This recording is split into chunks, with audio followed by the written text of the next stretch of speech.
Secretary of Defense for Donald Trump's White House. If you've lived long enough to hear the inmates are now running the asylum, then that has come to fruition in a very dangerous way.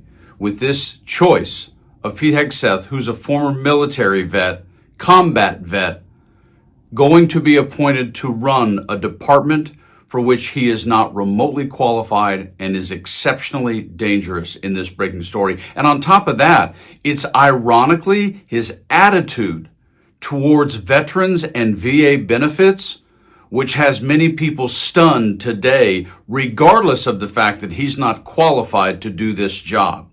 But this is a little understanding and context for who this man is. Take a quick listen. Well, several Republican senators are reacting to President-elect Donald Trump's pick for Secretary of Defense. Fox News host Pete Hegseth. Senator Mike Rounds of South Dakota said, quote, "I want to look at his bio and I want to find out more about him as well." And Senator Lisa Murkowski of Alaska said, quote, "Wow, I'm just surprised. The names that I've heard for Secretary of Defense have not included him." Senator Ron Johnson of Wisconsin told CBS News, quote, "I'd have to think about it. I don't know much about his background." Trump with a flurry of nominations to his new administration. Trump also naming Pete Hegseth his Secretary of Defense, the nomination catching some Republicans off guard. Hegseth on the Sean Ryan Show podcast days ago. I'm straight up just saying we should not have women in combat roles. It hasn't made us more effective, hasn't made us more lethal, has made fighting more complicated. Hegseth is a weekend co-host on Fox News and U.S. Army veteran. He's a Trump loyalist with no government experience who could now oversee the Pentagon. Hegseth on Fox News. The Pentagon likes to say, our diversity is our strength. What a bunch of garbage. In the military, our diversity is not our strength. Listen, I think it's one of the biggest blessings of the Trump administration is the complete exposure of the left-wing media. And they have an agenda, just like I have an agenda. I'm a conservative. I tell you what I stand for, and then I talk about it. They don't do that, and they lie to us. One man's Twitter account has blown it all up. And Fox News double, triple rates all the other networks because it actually speaks to all of America as opposed to just the coasts. Your kids and mine, your grandkids and mine could live in a future world dominated by communist China. Yeah. And part of it is of our own making. Help our vets or not. Ironically, it always does strike me in moments like this with politicians when somebody as old as Johnson, the senator, actually has to say, I don't really know a lot about him. I have to look into his background. Pete Hegseth is a guy who was a Fox News anchor. He literally was at the Capitol on January 6th talking about Stop the Steal for Fox News. He speaks at CPAC, and you're a veteran senator who's a Republican, and you need to check on his background before you consider confirming him. But in this breaking story, listen to what Hegseth's attitude is towards veteran benefits and VA. Here it is.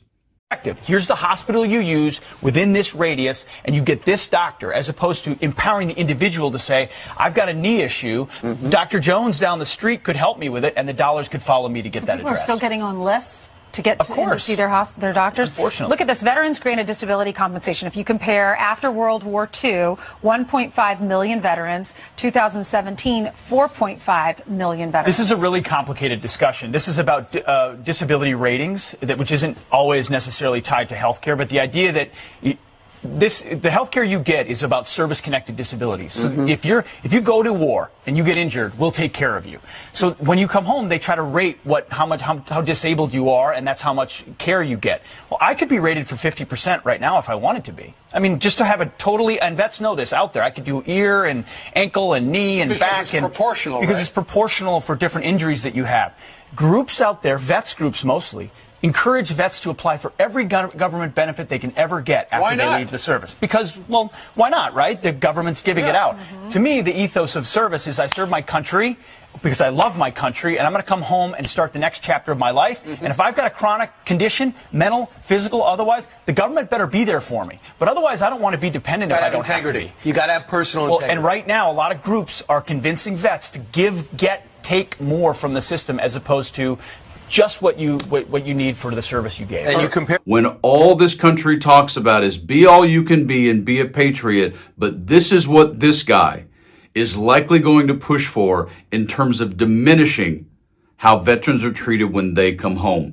I don't know if it's a thing Trump has said or if it's actually just the ideology that many of these people carry. But this guy, who's now going to be the Secretary of Defense, very likely, is someone who actually believes that tariffs against China work. He's someone who actually believes that Trump is tough. And this is from a combat veteran who actually is tough, when all Trump is a hologram of somebody who thinks he's king. Don't ever forget, Trump just wants to wear the crown. He doesn't want to do the job. And this guy, being the Secretary of Defense, is very likely to be someone who would go off rogue when he suddenly realizes that Trump isn't going to fight Xi, he isn't going to fight Kim Jong-un, and he isn't going to fight Vladimir Putin on any level. Stay strong, hang in there. Whew, interesting times.